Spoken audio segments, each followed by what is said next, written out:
બનાવવું છે તારે?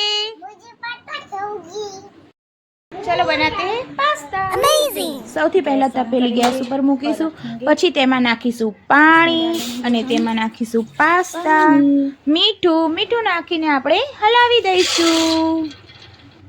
દઈશું અને પાસ્તા જ્યારે આપણે બફાઈ જાય અને આપણને લાગે કે હવે આપણા પાસ્તા બફાઈ ગયા છે ત્યારે કાઢી લઈશું અને પછી આપણે એક કઢાઈ મૂકીશું, તેમાં નાખીશું તેલ, લસણ, ડુંગળી, મરચાં નાખીને હલાવી દઈશું। પછી આપણે મરચાં લસણ ચડી જાય ત્યાર પછી આપણે નાખીશું ટમેટા, પછી નાખીશું આપણે મરચું, હળદર, ગરમ મસાલો, મેગી મસાલો, મીઠું નાખીને હલાવી દઈશું। પછી છેલ્લે નાખી દઈશું આપણે એમાં બાફેલા પાસ્તા નાખીને આપણે એકદમ કમ્પ્લીટ એને હલાવી દઈશું।